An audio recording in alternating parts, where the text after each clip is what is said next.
Biology paper फर्स्टमध्ये आपण reproduction in lower and higher plants असं एक चॅप्टर सुरू केलेलं आहे. मागच्या व्हिडिओमध्ये आपण आउटब्रीडिंग डिव्हायसेस असं बघितलं होतं आणि outbreeding devices for cross pollination असं आपण अभ्यासलं. आता आपला पुढचा जो टॉपिक आहे त्या पुढच्या टॉपिकचं नाव आहे पोलन पिस्टिल इंटरॅक्शन. आपण जो मेन टॉपिक बघतो आहे तो टॉपिक आहे पॉलिनेशन.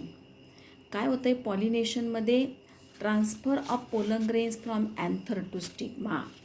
अँथरमधून पोलन ग्रेन्स निघाले बायसेल्ड कंडिशनला आणि get transferred on the stigma. स्टिग्मावर जात आहेत हे पोलन ग्रेन्स. हे पोलन ग्रेन्स गेले स्टिग्मावर. Transfer of pollen grains from anther to stigma takes place. Pollination झालं. आता इथून पुढे काय काय होतं आहे लक्षात घ्या.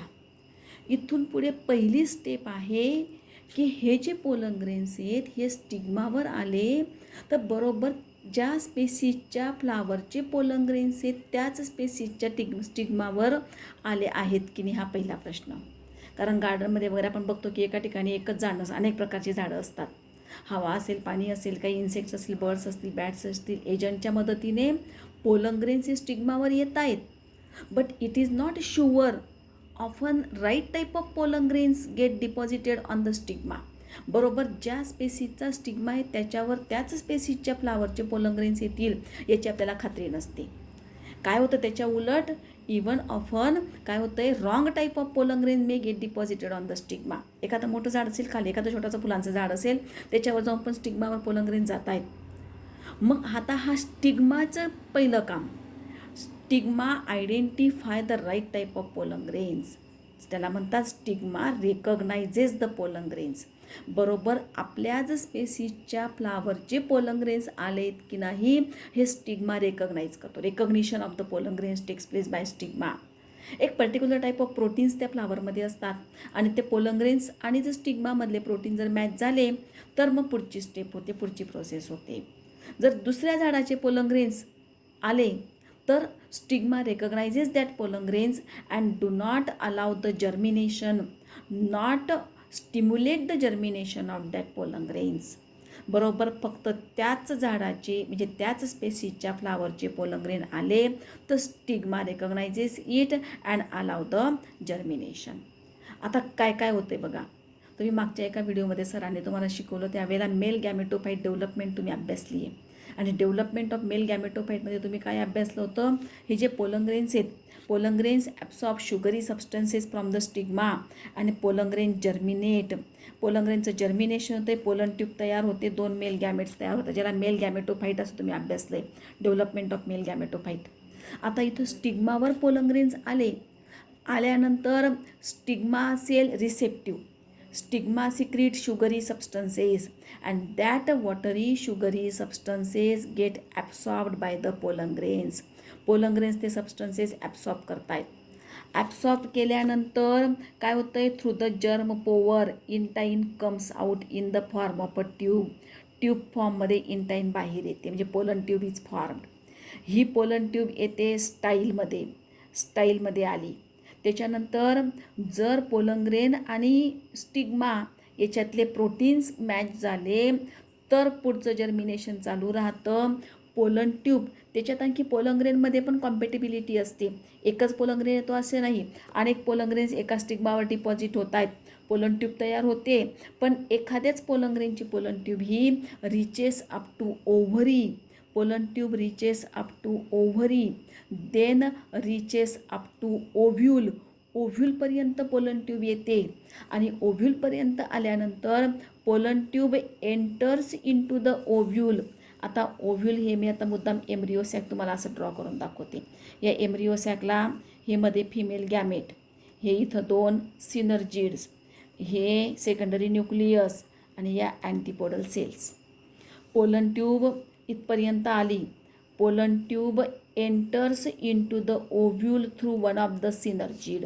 कोणत्या तरी सिनर्जिडकडनं pollen tube absorb watery fluid absorb केल्यामुळे जेव्हा इथून पोलन ट्यूब इथपर्यंत एंट्री करते तेव्हा हळूहळू पोलन ट्यूबची वॉल थिन होत जाते आणि या सिनर्जिडमधून वॉटरी फ्लुईड घेतल्यानंतर वॉल एकदम थिन झालेली असते आणि due to the absorb watery fluid at the tip pollen tube burst होते. कशामुळे? वॉटरमुळे प्रेशर येतं आणि pollen tube burst at the tip releasing its cytoplasm and male gametes into the embryo sack.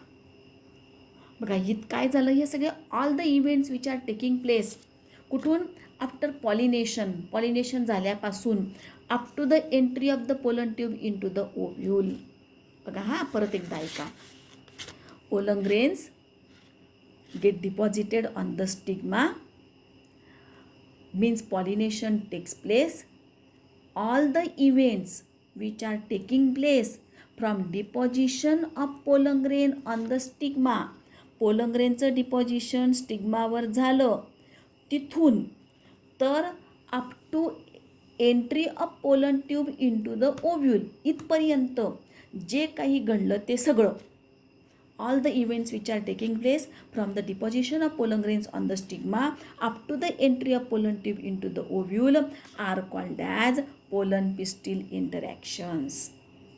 आता कोणते इव्हेंट्स, कोणत्या घटना घडल्या आहे बघा. पहिल्यांदा आले pollen grains get deposited on the stigma. पहिल्या स्टेपला काय झालं?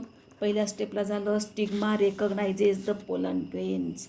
Right type of pollen grains get stimulated. Stigma stimulate the germination of right type of pollen grain. Recognition of pollen grains ही पहिली स्टेप झाली.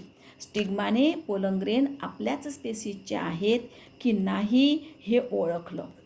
रेकग्निशन ऑफ पोलन ग्रेन ही पहिली step झाली. दुसऱ्या स्टेपला काय होतंय? स्टिग्माने ओळखलं, रेकग्नाइज झाले. Stigma secrete sugary substances. That sugary substances get absorbed by the pollen tube. म्हणजे pollen tube absorb sugary substances. ही दुसरी घटना झाली. थर्ड इव्हेंट काय आहे बघा. Pollen tube absorb sugary substances so that germination of pollen tube takes place. Pollen tube germinate, pollen grain germinate, germination of pollen grain takes place. Germination of pollen grain. Germination म्हणजे काय? Pollen tube is form intine comes out in the form of pollen tube. ही पुढची event झाली. Germination झालं, पुढे काय होतं आहे? Pollen tube grows through the style. Pollen tube enters किंवा grows through style, enters into the style. पुढे काय झालं? Reaches up to ovary, then reaches up to ovule. पुढचं काय झालं? ओव्ह्यूलपर्यंत आली. ओव्ह्यूलपर्यंत आल्यानंतर absorb watery fluid from synergid through one of the synergid. एका सिनर्जीडकडनं वॉटरी फ्लुईड ॲब्सॉर्ब केलं आणि due to it burst at tip by releasing its content. त्याच्यात काय काय? 2 मेल गॅमेट्सचे सायटोप्लाझम आहे into the embryo sac. इतक्या घटना झाल्या and that are called as pollen pistil interaction. The events which are taking place from deposition of pollen grain on the stigma up to the entry of pollen tube into the ovule are called as pollen pistil interactions. Pollen grains get deposited on the stigma. Stigma recognizes the pollen grains. Stigma allow to germinate only right type of pollen grains because even often wrong type of pollen grains may get deposited on the stigma. That stigma does not allow the germination of wrong type of pollen grains.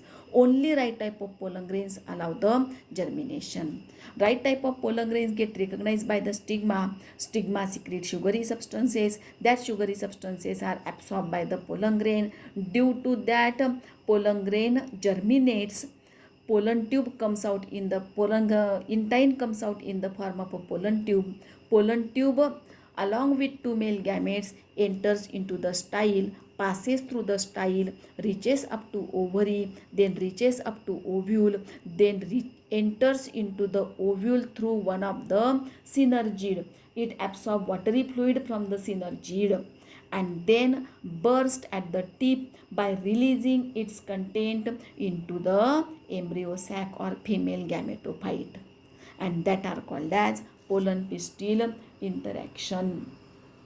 आता हे into the pollen grains also intense competition is present. हे सगळं करून it also play important role in sexual reproduction and seed formation. हे कशासाठी असेल तर sexual पुढे जाऊन फर्टिलायझेशन होणार आहे आणि फर्टिलायझेशन झाल्यानंतर सीड फॉर्मेशन होणार आहे आणि म्हणून pollen pistil interaction plays important role into the sexual reproduction and seed formation. Pollen grain can also be induce to germinate in a synthetic medium. हे तर नॅचरल होतं आहे. आता आपण काय करू शकतो, हे सिंथेटिक मीडियमवर आर्टिफिशियली पण जर्मिनेशन पोलन ग्रेनचं आपण करून घेऊ शकतो. आणि सिंथेटिक मीडियमवर जर्मिनेशन करून घेतं आपण आर्टिफिशियल हायब्रिडायझेशन जसं म्हणतो आहे त्या पद्धतीने आपल्याला हे सिंथेटिक मीडियमवर सुद्धा in vitro germination of pollen grain हे आपल्याला करून घेता येऊ शकत असतं. आणि म्हणून याच्यातच आपण पुढचा एक छोटासा टॉपिक बघणार आहे ज्याचं नाव आहे artificial hybridisation. Artificial hybridisation is one of the approach. काय आहे आर्टिफिशियल हायब्रिडायझेशन.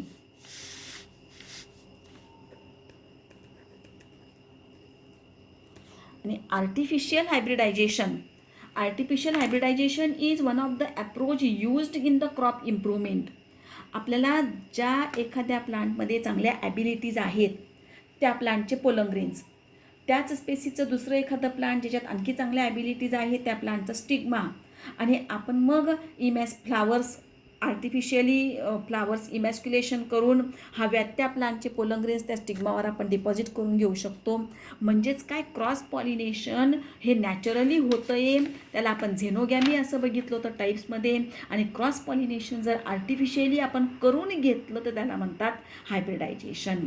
आणि ह्या हायब्रिडायझेशनमुळे आपल्याला हव्यात त्या कॅरेक्टरिस्टिक्स असलेल्या मोस्ट इम्पॉर्टंट युजफुल कॅरेक्टरिस्टिक्स असणारे प्लांट्सचे पोलन ग्रेन्स दुसरे आणखी काही युजफुल कॅरेक्टरिस्टिक असणाऱ्या प्लांटच्या स्टिग्मावर आपण डिपॉझिट करून घेऊन better quality of seeds can be form. Means it is useful in the crop improvement programme.